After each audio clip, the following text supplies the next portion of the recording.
नमस्कार, आप देख रहे हैं भारत 24, साथ में आपके शिखा ठाकुर। देखिए, धीरेन्द्र शास्त्री इन दिनों बिहार में हैं। आज से लेकर 17 मई तक हनुमान कथा वो सुनाएंगे। उनके बिहार के आगमन से पहले आरजेडी नेता ने विरोध का झंडा बुलंद किया, मगर जैसे ही वो पटना पहुंचे उन्होंने न केवल लालू के लाल यानी तेज प्रताप यादव के आरोप का जवाब दिया, बल्कि अपने हिंदू प्लान को लेकर के बड़ी बात कह दी। आपको रिपोर्ट के जरिए दिखाते हैं।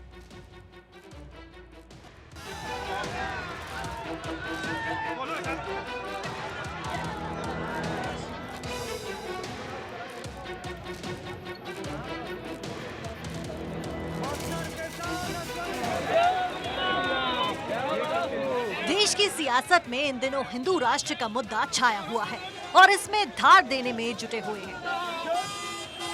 बागेश्वर धाम के धीरेन्द्र शास्त्री बिहार पहुंचे हुए हैं। 17 मई तक हनुमान कथा सुनाएंगे। उनके बिहार दौरे से पहले ही विवाद शुरू हो गया है। आरजेडी प्रमुख लालू प्रसाद के लाल और बिहार सरकार में मंत्री तेज प्रताप यादव ने निशाने पर लिया, तो बिहार पहुंचते ही धीरेन्द्र शास्त्री ने हिंदू मुस्लिम आरोप पर जवाब दिया। बाबा बागेश्वर ने हिंदू प्लान के बारे में बता दिया। हम हिंदू मुस्लिम नहीं, हिंदू हिंदू करने आए हैं। बिहार हमार बा, रउआ सब ठीक बानी ना। बाबा बागेश्वर जब पटना एयरपोर्ट पहुंचे तो उनका जोरदार तरीके से वेलकम किया गया। केंद्र मंत्री से लेकर बीजेपी सांसद तक सब धीरेन्द्र शास्त्री का स्वागत करने मौजूद रहे। गिरिराज सिंह ने एयरपोर्ट पर स्वागत किया तो बीजेपी सांसद मनोज तिवारी ने उनके कार को ड्राइव किया। हनुमान जी की कथा है, सभी कोई आए। अगले 5 दिन तक संसार में कहीं बाहर रहेगा तो बिहार में रहेगा। वैसे लोगों को क्या कहेंगे जो बाबा का बिहार दौरा पर विरोध जता रहे हैं? देखिए, इससे बचना चाहिए। उन लोगों को भी कथा सुनने आना चाहिए। बिहार की संस्कृति किसी के भी कथा का या किसी व्यक्ति का विरोध नहीं है। वो जितनी बातें कह रहे हैं सब अपनी आस्था और धर्म की बातें हैं। सभी को अपने धर्म का बात कहने का अधिकार है, लेकिन सभी धर्मों का सम्मान करना भी जरूरी है और धीरेन्द्र शास्त्री जी वो करते हैं। मैं उनके बिहाफ में एक उनके बागेश्वर बालाजी के भक्त होने के नाते, माई मुंडेश्वरी का भक्त होने के नाते मैं प्रार्थना करता हूं कि सभी लोग आए और बिहार की संस्कृति जो होती है ना, अतिथि देवो भव, उसका सम्मान करें और कर रहे हैं। मैं बहुत धन्यवाद करता हूं बिहार के सरकार के साथ साथ बिहार की पुलिस ने जो व्यवस्था की और बिहार के लोगों ने, युवाओं ने जो स्वागत किया है। जय बिहार। बिहार पहुंचे धीरेन्द्र शास्त्री से मिलने के लिए बिहार बीजेपी के नेताओं का तांता लगने लगा। केंद्रीय मंत्री अश्विनी चौबे, पूर्व केंद्रीय मंत्री रविशंकर प्रसाद, बिहार विधानसभा में नेता प्रतिपक्ष विजय सिन्हा, रामकृपाल यादव ने मुलाकात की। धीरेन्द्र शास्त्री ने हिंदुओं की बात कही तो केंद्रीय मंत्री गिरिराज सिंह को मौका मिल गया। हिंदू राष्ट्र के सवाल पर गिरिराज सिंह ने कहा कि यहाँ नहीं तो क्या पाकिस्तान में हिंदू राष्ट्र की मांग करेंगे। ये कौन है? धीरेन्द्र शास्त्री है, कोई विदेशी नहीं है। ये किस चीज का प्रचार करते? सनातन का प्रचार करते? क्या ये पाकिस्तान जाके प्रचार कर रहे हैं जो अनुमति चाहिए?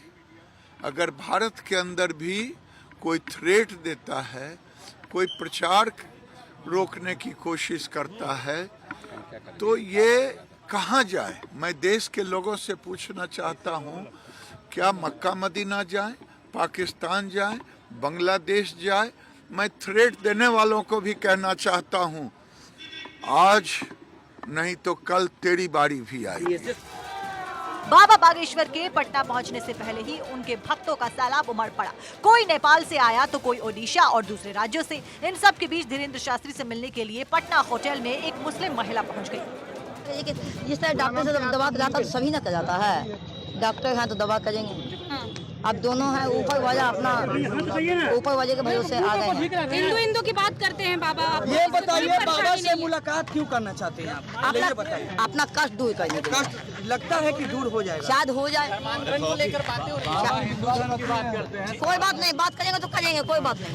कोई बात नहीं, कोई परेशानी नहीं। बाबा में इतना विश्वास है? कोई परेशानी नहीं। धीरेन्द्र शास्त्री को पटना एयरपोर्ट पर रोकने के लिए लालू के लाल ने तैयारी कर ली थी। अपनी डीएसएस आर्मी को तैयार किया था। मगर जिस तरह से बिहार में धीरेन्द्र शास्त्री की एंट्री हुई, बीजेपी ने वेलकम किया, उससे आरजेडी टेंशन में आ गई होगी। Bureau report, Bharat 24। और चलिए खबरों में आगे बढ़ते हुए देखिए, चीन अपनी हरकतों से बाज नहीं आ रहा, लगातार नापाक प्लानिंग कर रहा है। हिंद महासागर में दबदबा बढ़ाने में लगातार जुटा है, तो भारत भी पूरी तरीके से तैयार है। हिंद महासागर में चीन की घेराबंदी के लिए विदेश मंत्री डॉक्टर एस जयशंकर बांग्लादेश में इस वक्त हैं, जहां से उन्होंने इशारों में न केवल चीन पर बड़ा हमला बोला, बल्कि हिंद महासागर में चीन को घेरने के लिए रणनीति बनाई। देखिए,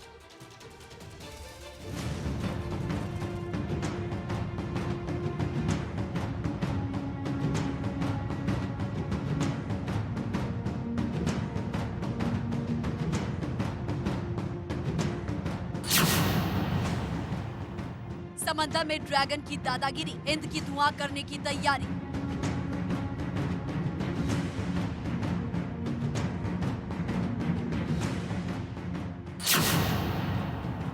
हिंद महासागर में टेंशन हाई, ड्रैगन की शामत आई।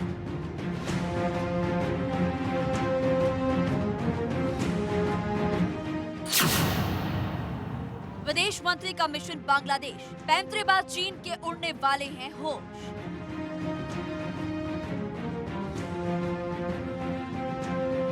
चीन की पैंतरेबाजी, विस्तारवादी नीति और हड़पने की भूख के चलते सीमा साझा करने वाले सभी देश तंग आ चुके हैं।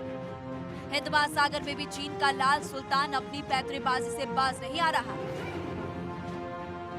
लेकिन चीनी पैंतरेबाजी को भारत लगातार माकूल जवाब दे रहा है। भारत के विदेश मंत्री एस जयशंकर ने बांग्लादेश में छठे हिंद महासागर सम्मेलन में शिरकत की। इस दौरान एस जयशंकर ने चीन के नाम लिए बगैर जमकर हमला बोला है। पिछले 2 दशकों के कुछ सबक हैं, जिन्हें हम अपने जोखिम पर अनदेखा करते हैं। अगर हम ऐसा अपारदर्शी कर्ज और महंगी परियोजनाओं को प्रोत्साहित करते हैं, तो हमें पहले या बाद में इसका नुकसान उठाना होगा। दरअसल चीन हिंद महासागर में अपना दबदबा बढ़ाने में जुटा है, तो भारत की भी अब ऐसी तैयारी है कि खुद को समंदर का बादशाह समझे बैठा चीन के लाल का पीला होना अब तय है। देखिए, जब कुछ महीने पहले चीन के एक जासूसी जहाज यान वांग 6 ने हिंद महासागर में हलचल बढ़ा दी थी, चीन ने अपना एक रिसर्च पोत हिंद महासागर क्षेत्र में जासूसी के लिए भेजा। खुफिया इनपुट के मुताबिक चीन का ये जहाज हिंद महासागर में तो दिखाई दिया, लेकिन भारत के समुद्री क्षेत्र से काफी दूर था। हालांकि सुरक्षा के लिहाज से भारतीय नौसेना का एक यूएवी लगातार चीन के इस जहाज पर नजरें गड़ाए बैठा था। इस बीच मित्र देशों के साथ बेहतर सहयोग स्थापित करने के लिए भारतीय नौसेना हिंद महासागर में सुरक्षा बढ़ाने के लिए अपने वॉरशिप को तैनात कर चुका है। चीन की दादागिरी पर लगाम के लिए भारत ने कई देशों के साथ हिंद प्रशांत महासागर में घेरने की फुल प्रूफ तैयारी कर रखी है। इंडियन ओशन जो रीजन है IOR, वो सामरिक तौर से और कमर्शियल पॉइंट ऑफ व्यू से बहुत इम्पोर्टेंस रखता है। और यहाँ जिस तरह से स्ट्रेटेजिक लोकेशंस हैं या जो सी लाइंस ऑफ कम्युनिकेशन है, उनकी बहुत अहमियत है। इसी को नज़र में रखते हुए भारत ने अंडमान एंड निकोबार जो कमांड था उसका गठन किया था, जिससे भारत की नज़र इंडियन ओशन रीजन पर रहे। चीन इस एरिया को पहली बात डोमिनेट करना चाहता है, दूसरा वो अपना वर्चस्व रखना चाहता है, और उसने कई इस तरह के बेसिस बनाए हैं। ऐसे में जयशंकर का बांग्लादेश दौरा और हिंद महासागर सम्मेलन में शिरकत होना काफी मायने रखता है। हिंद महासागर तेजी से क्षेत्रीय और अंतर्राष्ट्रीय मामले का केंद्र बना है। इस क्षेत्र में चीन बड़ी भूमिका के लिए जोर दे रहा है। हाल के सालों में बीजिंग ने हिंद महासागर में अपनी तैनाती बढ़ा दी है। दुनिया के सबसे व्यस्त बिजनेस कॉरिडोर्स में से एक के रूप में कार्य करता है। हिंद महासागर सम्मेलन में कई देशों के राष्ट्राध्यक्ष मौजूद रहे। सम्मेलन में 40 देशों के 300 से ज्यादा प्रतिनिधि शामिल हुए। सम्मेलन के जरिए भारत किसी देश की दादागिरी पर रोक लगाने पर जोर दे रहा है। जयशंकर का ये दौरा इसलिए भी महत्वपूर्ण है क्योंकि चीन एक ग्लोबल पावर बनने के लिए हिंद महासागर क्षेत्र में एक बड़ी भूमिका के लिए जोर दे रहा है। जिस तरह से पिछले कुछ सालों में चीन हिंद महासागर में अपनी तैनाती बढ़ा रहा है, ऐसे में हिंद महासागर सम्मेलन का असल मकसद ड्रैगन की बढ़ती पैठ पर लगाम लगाना है। चीन की जमीन से लेकर समंदर तक दादागिरी से पूरी दुनिया वाकिफ है। चीन के राष्ट्रपति शी जिनपिंग कई बार जंगी तेवर दिखा चुके हैं, लेकिन इस बार भारत का अमोघ अस्त्र ऐसा तैयार होगा जो ड्रैगन को जलाकर भस्म कर देगा और समंदर का सिकंदर बनने की चाहत चीन के लाल सुल्तान की मिट्टी में मिल जाएगी। Bureau report, Bharat 24। देखिए, भारत की सहायता से म्यांमार में जितने भी बंदरगाह का निर्माण किया गया, जितने पोर्ट का निर्माण भारत के लिए सामरिक और राजनीतिक रूप से काफी अहम माना जा रहा है। इस पोर्ट के निर्माण से भारत ने पड़ोसी चीन को कड़ा संदेश दिया है, क्योंकि चीन आए दिन कुछ न कुछ खुराफात करते रहता है। ऐसे में भारत ने चीन से सटे म्यांमार में पोर्ट का निर्माण कर एक तीर से कई निशाने साधे हैं। रिपोर्ट देखिए।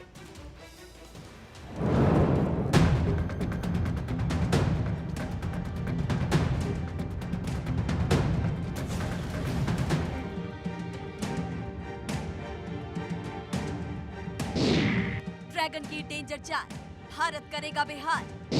चीन के नापाक मंसूबे, मिलेगा मुंहतोड़ जवाब। म्यांमार में खोला गया भारत समर्थित बंदरगाह। पीएम की पड़ोस नीति का नतीजा, म्यांमार में सितवे पोर्ट का निर्माण। सरहद पर घुसपैठ की कोशिश में भारत से मुंह की खाने के बाद अब चीन नए नए हथकंडे अपना रहा है। चीन को हर बार अपनी चालबाजी का भारतीय सेना की तरफ से माकूल जवाब मिला है, लेकिन देसी भाषा में कहा जाए तो चीन एक ऐसा ढीठ मुल्क है जो मार खाकर भी अपनी हरकतों से बाज नहीं आता है। ऐसे में भारत ने चीन को घेरने के लिए बड़ी रणनीति पर काम करना शुरू कर दिया है और इस स्ट्रेटेजी के तहत भारत ने पड़ोसी मुल्क म्यांमार में बंदरगाह का संचालन शुरू किया। भारत के पोत परिवहन और जलमार्ग मंत्री सर्बानंद सोनोवाल और म्यांमार के उप प्रधानमंत्री एडमिरल चिन नांगसान ने म्यांमार में सितवे बंदरगाह का उद्घाटन किया और पहले भारतीय मालवाहक जहाज का स्वागत किया। जहाज को श्यामा प्रसाद मुखर्जी पोर्ट कोलकाता से झंडी दिखाकर रवाना किया गया। चीन को भारत का जवाब, सितवे पोर्ट को चीन के कॉरिडोर प्रोजेक्ट का जवाब माना जा रहा है। भारत के Kaladan multi modal transit transport project में एक लिंक बनाता है, जो पूर्वी भारत में कोलकाता को म्यांमार के पश्चिमी तट पर सितवे से जोड़ने वाली समुद्री लेन है। फिलहाल सिलीगुड़ी गलियारा पूर्वोत्तर क्षेत्र का एकमात्र मार्ग है।